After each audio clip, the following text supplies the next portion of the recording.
உடைய மாநில மகளிர் அணி பொருளாளர் மாலினி ஜெயச்சந்திரன் கருப்பு பணத்தில் வாங்கின சுமார் 5000 கோடி மதிப்பிலான சொத்து பத்திரத்தை இப்போ 9வது முறையா நாங்கள் கண்டுபிடிச்சிருக்கிறோம். ஏற்கனவே 8 முறை கண்டுபிடிச்சி சொத்து பத்திரங்களோட புகார் மனுக்களோட வருமான வரித்துறை புலனாய்வு பிரிவு அலுவலகத்தில் நாங்கள் புகாராக ஒப்படைச்சிருக்கிறோம். இப்போ இந்த புகைப்படத்தை மட்டும் பாருங்க.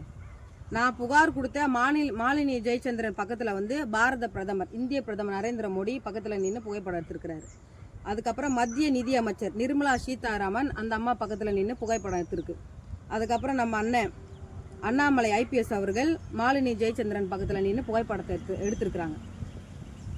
இப்போ இந்திய பிரதமர் நரேந்திர மோடி அவர்களுடைய கட்டுப்பாட்டில் இந்தியாவில் உள்ள அனைத்து புலனாய்வு பிரிவும் அவர் கட்டுப்பாட்டுக்குள்ளே இருக்குது. அதே போல் மத்திய நிதி அமைச்சர் நிர்மலா சீதாராமன் அந்த அம்மா கட்டுப்பாட்டுக்குள்ளே அமலாக்கத்துறையும் வருமான வரித்துறையும் இருக்குது.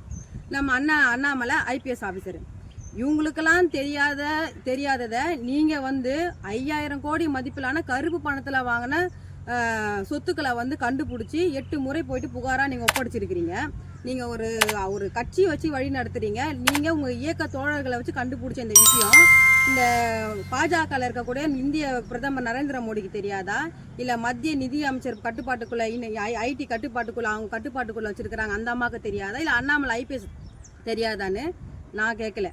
நாட்டு மக்கள் என்னை பார்த்து கேட்குறாங்க. நாட்டு மக்கள் கேட்குற கேள்வி நியாயமானது தானே, வாஸ்தவமானது தானே. இந்த ஊழல் செய்த இந்த ஊழல்வாதிகள் மீது நான் ஊழல் புகார் வருமான வரித்துறை புலனாய்வு பிரிவில் கொடுத்தன்ற ஒரே காரணத்துக்காக எனக்கு என்னுடைய குடும்பத்தாருக்கு உயிருக்கு அச்சுறுத்தல் இருக்குன்னு தமிழ்நாடு அரசு சார்பாக என் தகவல் எனக்கு தகவலாக சொல்லியிருக்கிறாங்க. நான் 17 வயசில் பொது வாழ்க்கையில் நான் வந்துவேன்.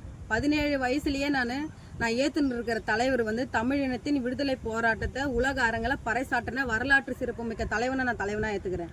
இந்த வீரலட்சுமி உசுறு போனால் இதுக்கு சமம் நினைக்கிறோங்க.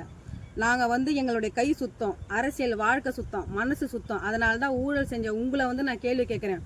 ஊழல் செஞ்ச நீங்கள் எனக்கு பதில் சொல்ல வேண்டிய தேவை உங்களுக்கு இருக்குது.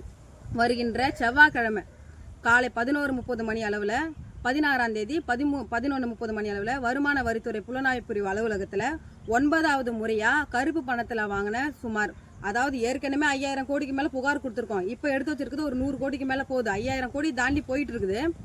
இந்த புகாரை நாங்கள் எங்கள் தமிழர் முன்னேற்றப்படை சார்பாக 11:30 மணிக்கு நாங்கள் இன்கம் டேக்ஸ் அலுவலகத்தில் புகாராக கொடுக்குறோம். இந்த தகவலை நாட்டு மக்களுக்கும் ஊடக நண்பர்களுக்கும் தெரிவிச்சுக்கிறேன்.